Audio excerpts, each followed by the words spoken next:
গড়ে তুলতে হয় তাহলে প্রজন্মের কাছে আমাদেরকে ছুটে যেতে হবে।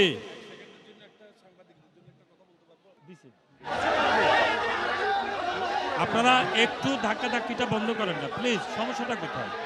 হ্যাঁ, তো সমস্যাটা কোথায়? একটু ধাক্কাধাক্কি বন্ধ করেন, পিছনের দিকে যান।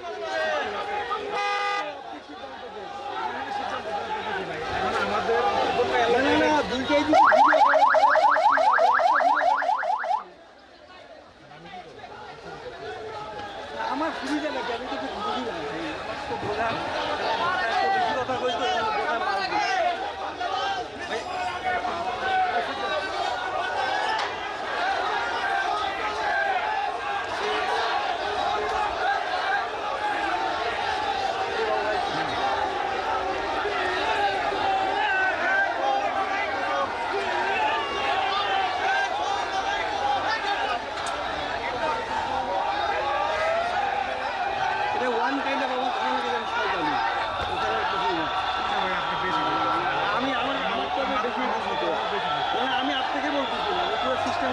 আমাদের মহামান্য প্রধান অতিথি বিএনপির চেয়ারম্যান, আমাদের আদর্শের নেতা শহীদ রাষ্ট্রপতি জিয়াউর রহমান, গণতন্ত্রের মা দেশনেত্রী বেগম খালেদা জিয়ার সন্তান জনাব তারেক রহমান আর অল্প কিছুক্ষণের মধ্যে আজকের এই সমাবেশ স্থলে উপস্থিত হবেন।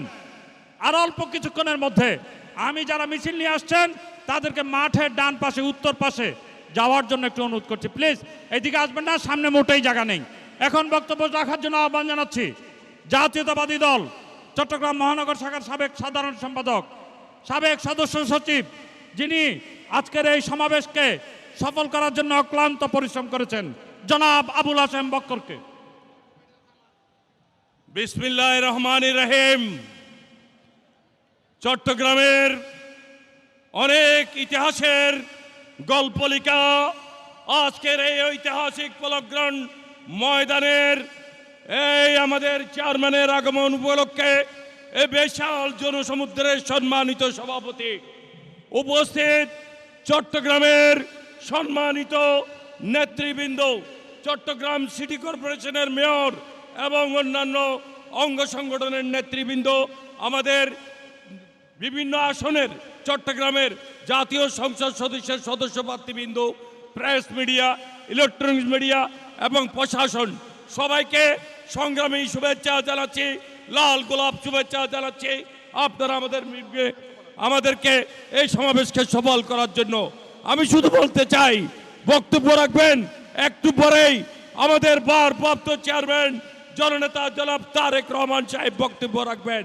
এখন বক্তব্য রাখার জন্য আমি আহ্বান জানাচ্ছি চট্টগ্রামের কৃতি সন্তান, হাটাজারি থেকে ধানের শীষের প্রার্থী, বিএনপি জাতীয় নির্বাহী কমিটির সহ সাংগঠনিক সম্পাদক ব্যারিস্টার মীর মোহাম্মদ হেলাল উদ্দিনকে। ব্যারিস্টার মীর মোহাম্মদ হেলাল উদ্দিন। বিসমিল্লাহির রহমানির রহিম।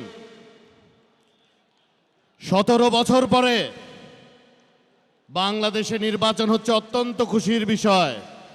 তার চেয়ে খুশির বিষয় হচ্ছে বাংলাদেশের বরপুত্র, ইনশাআল্লাহ আগামী দিনের প্রধানমন্ত্রী 21 বছর পরে আবার এই চট্টগ্রামে বক্তব্য রাখবেন ইনশাআল্লাহ।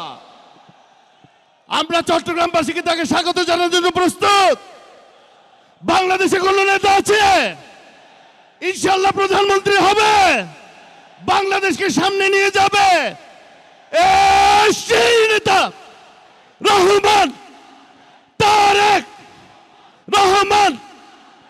ইনশাআল্লাহ আমি বিশ্বাস করি যেভাবে আমাদের দলের প্রতিষ্ঠাতা শহীদ রাষ্ট্রপতি জিয়া রহমান বাংলাদেশকে পৃথিবীর কাছে উজ্জ্বল করেছিলেন, একইভাবে আমাদের দলের চেয়ারম্যান জনাব তারেক রহমানও ইনশাআল্লাহ বাংলাদেশ এবং বাংলাদেশিদেরকে পৃথিবীর বুকে উজ্জ্বলতম নক্ষত্রে পরিণত করবেন।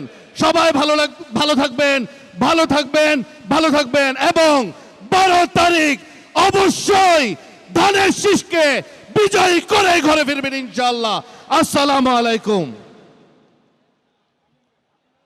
আমাদের এই সমাবেশে মহাসমুদ্রে যারা আসছেন মিছিল নিয়ে, আমি আপনাদের প্রতি অনুরোধ জানাবো, মঞ্চের ডান পাশে মঞ্চের বাম পাশে যারা মিছিল নিয়ে আসছেন তাদের আপনাদের ডান পাশে একটু যাওয়ার জন্য অনুরোধ করব। এই পাশটাতে বেশি জ্যাম হয়ে গিয়েছে, মঞ্চের ডান পাশে বেশি জ্যাম হয়ে গিয়েছে, আপনারা একটু বাম পাশে আসেন প্লিজ। এখন বক্তব্য রাখার জন্য আহ্বান জানাচ্ছি